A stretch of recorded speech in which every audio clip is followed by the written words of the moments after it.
Hello my people, mbaye ikaze kuri Laila Wizishombe mbifurije ishya n'ihirwe. Imana ihumugisha imirimo y'amaboko yanyu. Ndabakunda cyane. Mwe mwakoze subscribe, ndabakunda cyane. Mwe mukora like, share ndetse na comment, namwe mushyigikira. Imana nibahumugisha mu byo mukora byose.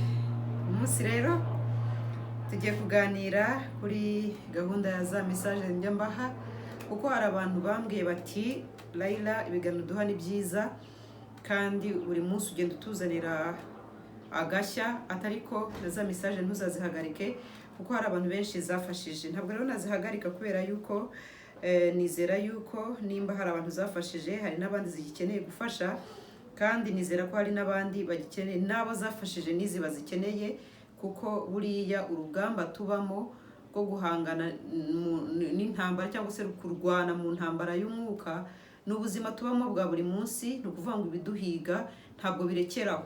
Ushobora uyu munsi kuba warwana ukabona Imana ikugiriye neza, imiryango y'ibyiza igafunguka, ukabona akazi ugacuruza ukaronka, ukabona umusheri, ubukwe bwari bwarapfuye bukongera bukazuka ugakora ubukwe. Ni byiza kuko ejo nababwiye ko dufite n'ubukwe. Imana yagize gutya ejo bundi irongera irabohora ubwo bukwe bwari bwarapfuye, tuzabutaha.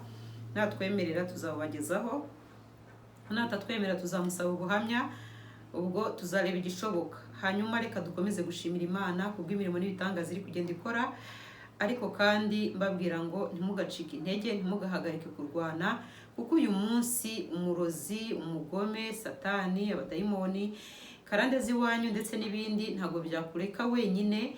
Iteka bihora byifuza kugushyira hasi. Niyo mpamvu urugamba rw'ubuzima duhoramo. Ntuzabone hari ibyiza byafungutse ngo wicare udamarare. Oya, ntuzadamarare, kubera yuko ibyaguhigaga ntibyigize bipfa. Wa mugani w'ijambo ry'Imana ryo rivuga ngo ibiduhiga byambaye ngo turwana n'ibidafite inyama n'amaraso. Uriya uzahangane uzatinya ikintu uhangana nacyo, cyangwa se urwana urugamba uri kurwana n'ikintu utabonesha amaso. Kiriya kintu ni kibi cyane, niyo kigarutse ntumenya ukuntu cyagarutse. Ariko reka mbabwire yuko buriya hari ibintu bishobora kukubwira yuko hari imbaraga z'umwijima ziri kukwinjirira, cyangwa ko hari ibitero birimo biza mu buzima bwawe. Ibi nzabikora ikiganiro cyihariye, ariko reka mbicemo ku mayange. Hari ukuntu umuntu ashobora kuba yicaye ahantu ari ahantu heza nta kibazo bafite, ariko akumva hari ibintu bimeze nk'ibiri kumufata, wagira ngo nibitagangurirwa birimo bimwarikaho, kumva nyine ukumva ukamera nk'uri kwifatanuraho ibyo bintu. Ni ukuvuga ngo hafi yawe cyangwa se uruhande rwawe cyangwa se kuri wowe hari igitero cy'imbaraga z'umwijima kiba cyaje cyaguteye, cyangwa se ukumva wicaye ahantu ukumva umeze nk'aho umusatsi ukorosotseho, ntutekereje ikintu kibi, nta nkuru mbi bakubwiye, nta uri ahantu hari hatuje hafite umutekano, utavuga ngo hari ikintu uri kuhatinya, gusa ukumva umusatsi umeze nk'aho ukorosetse, ukumva ugize ikintu cy'icyoba utazi icyo ari cyo. Biriya bintu ni ibitero by'abazimu, ni ibitero by'abadayimoni, ni ibitero by'imbaraga z'umwijima. Biriya bintu byo byitondera. Nuwumva bibene ibyo bimenyetso jya uhaguruka usenge, cyangwa se ukaba wicaye ahantu ubona nta kibazo, ugera kumva ibintu bitangiye kwikubita hasi, biri guhubangana, ukabona ikintu bitarimo, nta muyaga ugihushye, ntajya ukabona ibintu birimo biragwirirana, biri kugwa hasi, cyangwa se biri kugira gute, cyangwa ukumva umutima uri kuguhondagura bum bum bum bum cyane. Bene ibyo bimenyetso n'ibindi nzababwira, nujya ubibona jya uhita usenga. Uhita usenga, fata amazi uyasengere, uyanywe, ushyiremo, ugende no koga, woge y'amazi arimo umunyu bimwe nababwiye. Mbere yuko rero nkomeza kamanze mbabwire ngo iyi myunyu n'izindi produit ngenda mbabwira zo gukoresha, hari umuntu nababwiye ubifite kandi biri organic, byagenewe gukora icyo kintu. Uyu muntu uramutse uri hanze y'igihugu yagushyira kuri kuriye ku ndege, uramutse uri mu gihugu mwe imbere mu ntara cyangwa se muri Kigali, wambwiye ati muri Kigali wambwiye ati kamere moto, ugakora payment akakoherereza. Uri mu ntara wamubwira uti kanshyire kuri kuriye, ugakora payment akakoherereza. Ni umuntu wizewe, humura, ni muhumure rwose, nta muntu wamukorera payment ngo narangiza ngo areke kumwoherereza ibyo bintu. Oya, jye sinjya nkorana n'abantu bameze batyo. Nimbuzi yuko ari jye ubaguhaye no nimero y'uyu muntu, jya wizera yuko bino bintu byagira bene uyu muntu atagukora bene ibyo bintu, kuko ni umuntu mba nzi yuko atakora iryo kosa. Ni umuntu w'inyangamugayo, ni umuntu utagira muhumure. kandi reka wanakoze payoma uba ufite proof ikimenyetso ko uwo muntu wamwishyuye, nawe agomba kugaragaza nimba ibyo bintu koko yabikoherereje. Humura, si ngombwa ibyo byose kuko ndamwizeye. Wamuhamagara kuri 0792366510 cyangwa se ukamwandikira kuri WhatsApp, kuko iyi nimero no kuri WhatsApp, ariko ubanzaho guteranya 250 kugira ngo ubibone kuri WhatsApp. Murabizi cyane cyane abantu muri hanze y'igihugu, nimero yose ntabwo wayibona kwiri kuri WhatsApp utabanjeho kode y'igihugu. Ubanzaho guteranya 250 792036510, hanyuma ukamwandikira icyo wifuza cyose kirimo biriya bintu za cinnamon, imyunyu, amasukari, ibi byose biri organic, arabicuruza, byagenewe gukora icyo kintu. By'umwihariko uyu munyu nababwiye yuko atari buri munyu wose upfa gukoresha, bisaba ngo umunyu baba barawudashye mu nyanja ku masaha specific, mu gihe ijoro riri gutandukana cyangwa se amanywa ari gutandukana nijoro, muri rwa rukerera nyine mu rukerera nibwo bene uwo munyu ugomba kuba waradashywe mu nyanja. Ni ukuvuga ngo nababwiye ngo by'amahura kindi wakoresha uyu munyu usanzwe turya, ariko nta mbaraga uba ufite. Niyo mpamvu babwira ngo kuko hari igihe umuntu aba yarazengerejwe atabona n'amafaranga kugura munyu kuko urahenda, ntabwo ugura nk'uyu munyu usanzwe. Ariko by'amahura kindi kugira ngo ubone agahenge nibura ubona yo kugura uriya munyu, pfa gukoresha umunyu usanzwe, ariko nta mbaraga uba ufite. Narabibabwiye, nta mbaraga uba ufite. Ikiza ubonye ubushobozi wagura bene uriya munyu wo mu nyanja kuko ni umwimerere, nta bindi bintu bivanzemo. Wamuhamagara kuri iyo nimero nayibabwiye ni 0792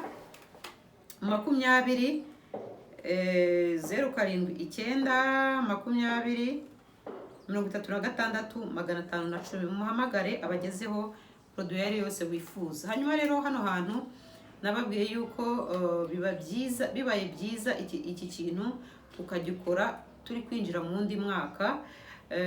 Ibi bintu ngiye kubabwira ukabikora turi kwinjira mu wundi mwaka, ni ukuvuga ngo turi guhinduranya ibihe by'umwaka umwe twinjira mu wundi mwaka, turi guhinduranya ibihe by'igihe kimwe. Hari video nabaganirije ubushize ya transition cyangwa se guhinduranya ibihe, ukuntu duhinduranya ibihe nyine changement cyangwa se ukuntu twexchanginga ibihe. Ushobora guhinduranya ibihe by'umunsi, uva mu munsi umwe winjira mu wundi, ubwo ni za saa sita z'ijoro uzisohokamo winjira ni za saa 5 z'ijoro na 50 zisohokamo winjira mu saa sita neza mu kadomo top, uba winjiye mu wundi munsi. Ikindi cyangwa ugahinduranya icyumweru, ubwo no guhinduranya kuva ku mpera z'icyumweru nyine winjira usimbukira ku munsi wa mbere w'ikindi cyumweru. Ubwo nabyo ni kwa kundi pimiranya za saa sita z'ijoro kuko nibwo umunsi icyumweru kiba kirangiye. Hari guhinduranya ukwezi, ushobora kuva ku itariki ya nyuma 31 ni mu kwezi ari 31 gufite, cyangwa 30 ni mu kwezi ufite kwezi iminsi 30, cyangwa 29 ni mu kwezi ufite iyo minsi. Ni ukuvuga ngo umunsi wa nyuma nyine w'uko kwezi ugahinduranya igihe, ugasuka uko kwezi nyuma ukinjira mu kundi kwezi. Hari ibyo rero ugomba gukora, narabivuze muri video yabanje, abantu mutayibonye I'm sorry, mwihangane mujye kwishaka kuko sinshaka kuvanga ibintu kugira ngo ibyo ngiye kubabwira bitaba confusinga, byatuma abantu nyine bibacanga. Ariko biba byiza, hari message ugomba gukora uhinduranya ibihe kugira ngo nimba hari ibibi bikuriho ubisige mu gihe gishize, winjire mu gihe kizaza, cyangwa se winjiyemo gishyashya uri clean cyangwa se uri pure, nta kibi kikuriho, kugira ngo igihe winjiyemo kikubera umugisha, kikubera ugira amahirwe, ugira amahoro, ugira urukundo, ugira umunezero, ugira ubuzima buzima, ugire byose. Hanyuma rero hano ikiza ndabona tugiye guhinduranya igihe cy'umwaka, tugiye kuva muri uyu mwaka tugiye kwinjira mu 2025. Iyi message ntibivuze yuko ugiye kuyikora kuko ugiye kwinjira mu wundi mwaka gusa, ntabwo yagenewe gukorwa kuko uva mu mwaka umwe winjira mu wundi. No mu kindi gihe wayikoresha nta kibazo. Nuko nari mvuze yuko dufite amahirwe ko tugiye kwinjira mu wundi mwaka, byaba byiza uyikoze uyu mwaka ugasigana n'ibibi byawo, nimba hari byakuzengereje muri uyu mwaka bisige muri uyu mwaka, usimbukire mu mwaka utaha ufite amahoro, ufite umunezero, ufite ibyishimo, ufite urukundo, ufite umugisha nk'abandi. Hanyuma rero ati bigenda gute? Uraza gukenera ibintu bigera nko muri 4 cyangwa 5 hano. Urakenera indimu, urakenera isukari, uranakenera cinnamon n'urupapuro. Indimu, isukari, urupapuro, cinnamon, ngira ngo nibyo, na buji, ibintu 5 na buji. Ati bigenda gute rero? Nari ndi gukomoza ku kintu cya transition yo gusohoka mu gihe kimwe winjira mu kindi, usohoka mu kugira ngo ugire ibyo usiga inyuma, winjire mu gihe gishyashya ugiye kwinjiramo bisa neza. Nuko ribi rero umwaka utaha uzakubera uw'umugisha, umwaka utaha uzakubera uw'umunezero, umwaka utaha uzakubera uw'ibyishimo, uzakubera uw'ubuzima buzima, uzakubera uw'urukundo, uzakubera uw'amahirwe, uzabona akazi, uzacuruza wunguke, uzabona amafaranga, uzabona urukundo, uzabona umunezero, uzabona bino byose waburaga uzabibona. Ati bigenda gute rero? Urafata indimu uyikatemo ibice 2, nurangiza igice kimwe nicyo tugiye gukenera hano, ngira ngo si ngombwa ngo tubikoreshe byose, turakoresha igice kimwe gusa. Hanyuma ufate urupapuro rwawe, koresha ikaramu y'ubururu please. Hano mbisubiyemo, koresha ikaramu y'ubururu kubera yuko hano mwibuke yuko muri message ngenda mbaha nyinshi ko nibijya bigera ku gikoresho cyo gukoresha hano, nka handi ukeneye koga cyangwa ukeneye kugira gute, ugomba kwirinda amabara abiri y'indobo cyangwa se ibase, ibara ry'umukara n'ibara ry'umutuku. Ugomba kubyirinda ayo mabara abiri, yirinde muri ibintu byo kwivura. Aya mabara yirinde, ni nayo mpamvu nimba ngeze no kwikaramu hano, irinde aya mabara, nta karamu y'umukara, nta karamu y'umutuku, kuko aya mabara ni mabi cyane, akoreshwa n'abarozi. Koresha ubururu, ngira ngo amakaramu y'ubururu ntabuzi rwose, koresha ubururu. Hanyuma nurangiza andika kuri rwa rupapuro igice kimwe, andikaho ibyo udashaka kwinjirana mu mwaka utaha, cyangwa se ibyo udashaka ko biguma mu buzima bwawe. Si ngombwa mvuze impamvu ndi gutanga izo option ebyiri, abantu ntibumve yuko iyi message igomba gukorwa winjira mu wundi mwaka gusa. Oya, igihe cyose wayikoresha, n'ubu ubonye ikiganiro wayikora nta kibazo, ariko washaka ukazanayisubiramo winjira mu wundi mwaka. Nibyo navuga ngo ni amahirwe, kuko biba byiza iyo ubikoze uri no guhinduranya ibihe, ariko wanabikora uhinduranya umunsi, kuko iyi message ushobora no kuzayibona twarageze mu wundi mwaka, turi hagati y'umwaka, cyangwa se hari n'uyibonye ubakeneye guhita bikora, ni uburenganzira bwawe nta kibazo. Urugero, reka ntanga urugero, ndanditse ngo sinshaka kwinjirana umwaka utaha, cyangwa se sinshaka ibintu by'umwaka birangirane n'iki gihe, bitewe n'igihe uboneye iyi message, kuko si ngombwa ngo umwaka utaha birangirane n'iki gihe, birangirane n'uyu munsi, birangirane n'iki cyumweru, birangirane n'uku kwezi, birangirane n'uyu mwaka, bitewe n'igihe uboneye iyi message. Simvuze ngo hano munyumve neza, ndi guhitsa abantu ntibumve ko message igenewe kuba abantu bayikora ngo bagiye kwinjira mu wundi mwaka gusa. Oya, kuko ibihe bihora ari ibihe, ushobora kuva mu munsi umwe winjira mu wundi, ushobora kuva mu cyumweru kimwe winjira mu kindi, ushobora kuva mu kwezi winjira mu kundi. Igihe cyose uboneye iyi message, feel free kuyikoresha. Hanyuma ukandika uti n'urugero, sinshaka ubushomeri niburangirane n'iki gihe, reka ninjire, nimba uri guhinduranya umunsi, ninjire muri uyu munsi mbona amahirwe, mbona akazi.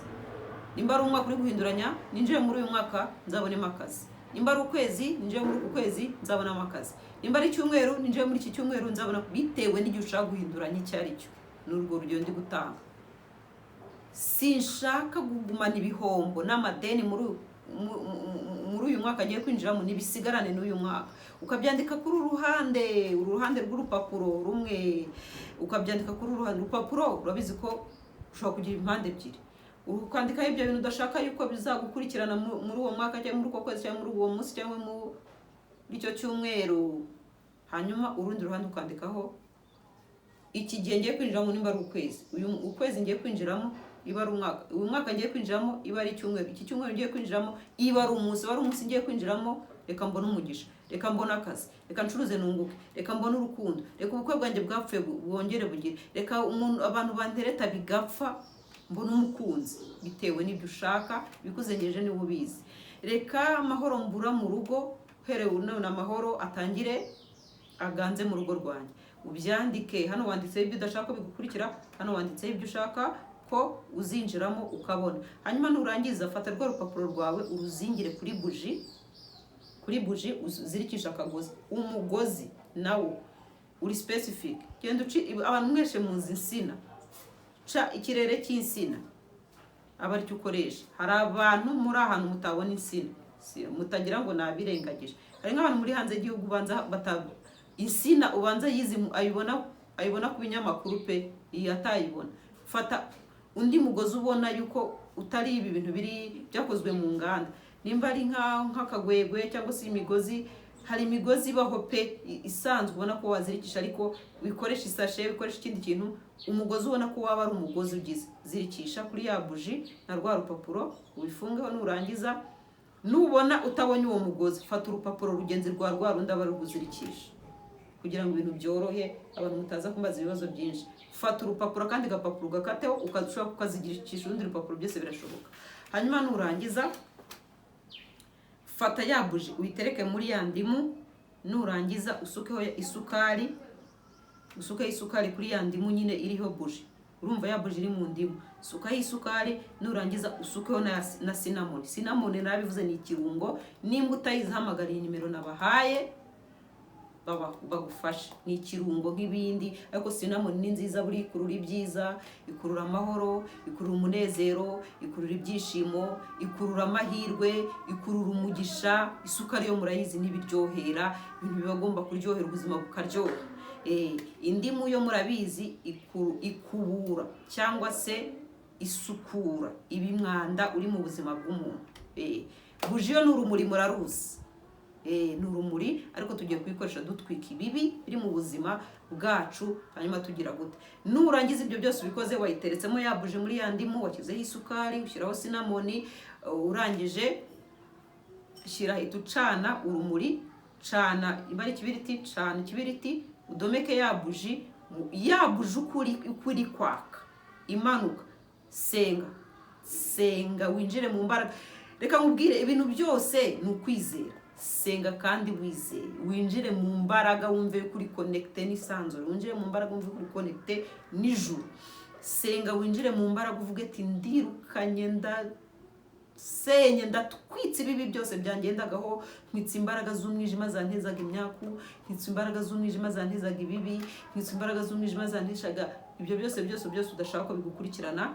Reka ninjire muri uyu mwaka, ninjire muri uku kwezi, muri uyu munsi, muri iki cyumweru meze neza, mfite umugisha nk'abandi, mfite biriya byose wabuze ubivuge, ubyature ko ugiye kubishyikira kandi kubyakiriye mu izina rya Yesu. Hanyuma nurangiza buji ukuri kwakishira, uri gusenga, komeza usenge kugeza igihe buji ishize.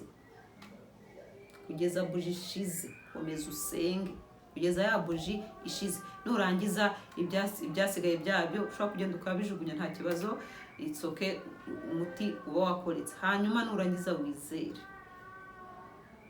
Mbere yuko ukora bino bintu, ku bantu musanzwe mukurikira message zanjye, nkunda kuvuga kino kintu, ariko ku bantu mutakizi, hari umuntu ushobora kuba ahungukiwe kuri iyi video ari mushyashya, atari bubone n'umwanya wo gusubira inyuma kuri izi video za mbere nakoze. Nababwiye yuko uzajya ukora zino message ariko wabanje kwiyeza. Nimba twese turi abanyabyaha, dukora ibyaha, nimba ari cyo ukeneye ko Imana ikorana nawe, banza wiyeze, kuko buri icyaha ni urukuta rujya hagati y'umuntu n'Imana. Umuntu akaba yabura imbaraga z'umwuka wera zimugeraho kugira ngo zibashe kuba zamutangira ubutumwa mu isanzwe cyangwa se kwijuru, cyangwa zimugeze ku Mana. Nuvuga ngo urwo rukuta banza urusenye rw'ibyaha, iyeze. Koresha Zaburi 51. Koresha Zaburi 51 wiyeze, usaba Imana imbabazi y'ibyaha byawe. Hanyuma urwo rukuta numara kurusenya, ufite ikaze ku Mana, isabe, isenge, izere. Hanyuma ku bandi bantu mukurikiye iyi message ari ubwa mbere, reka mbabwire ngo iyi ntago ari yo message yo guheraho. Banza uhere kuri message y'umunyu, narabivuze. Fata umunyu ushyire mu mazi, usome Zaburi 51, uwoge. Hanyuma izindi message zikore nyuma y'iyi ngiyi, nta kibazo. Nababwiye ko iyi message ari basic, niyo mpamvu ariyo nahereyeho mbere y'igihe. impamvu mba mbisubiyemo ni uko message za nyuma yaho ni nyinshi, ntabwo umuntu yasubira inyuma ngo ajye gushaka iyo message ngo ayibone, ariko ubwo mba nkacishijemo. Nimba ugeze hano bwa mbere ukahingukira kuri iyi video, mbere yuko ukora bino banza ufata umunyu wo mu nyanja narawuvuze ari ugomba gukoresha by'amabura ki, kuko nta bushobozi ufite. Ushobora gukoresha umunyu usanzwe ariko nta ngufu ufite pe, sinjya mbese nta ngufu ufite, kuko uriya munyu urasanzwe nyine bawukoze mu nganda bavangamo ibindi bintu, kandi tuba tugomba gukoresha ibintu biri organic by'umwimerere. Ubwo rero nimba ufite umugisha wo wagura uriya munyu wo mu nyanja ugure, hanyuma nurangiza ubashe kuba wafata amazi ushyiremo uwo munyu, usomeza bira 51 ugenda uwoge, hanyuma ibintu biraza kugenda neza. Bikoresha isabune, bikoresha cyane yoge gusa. Ushobora koga mbere y'igihe kwikuraho umwanda nk'ibisanzwe ko twoga, hanyuma nyuma yaho ukaba wagira gute wakuraho wakoga y'amazi n'isabune, y'amazi arimo wa munyu udakoresheje isabune, udakoresheje n'icyango. Hanyuma rero ndakeka yuko message yumvikanye. Ntabwo nagenda ntashimiye abantu mwese mwakoze subscribe, kandi by'umwihariko mbere na mbere kamanza nshimire n'Imana, kuko niwe yo gushimwa, ni nayo ishoboza ikanabashoboza namwe, kandi nanayishimira ku bantu iri kugenda ibohora. Hari ababonye utuzi, hari ababonye byinshi byiza, hari ababonye ubukwe bwari bwarapfuye bwabonye Imana yabohoye, hari byinshi Imana yakoze. Reka nishimire Imana, ihabwa icyubahiro kuko niyo yo gushimirwa, niyo yo kubahwa, kuko niyo nkuru ibihe byose, kandi izahora ari inkuru, nta cyayisimbura na kimwe kibaho, kuko niyo nkuru. Murakoze rero, mbashimire 46 mwangejejeho. Reka dukomeze turebe ko tugera no kuri 50. Imana niba mbere umugisha, kandi komeze bashyigikira mu byo mukora byose. Reka duhure muri kurikira rero nakagaruka. Bye.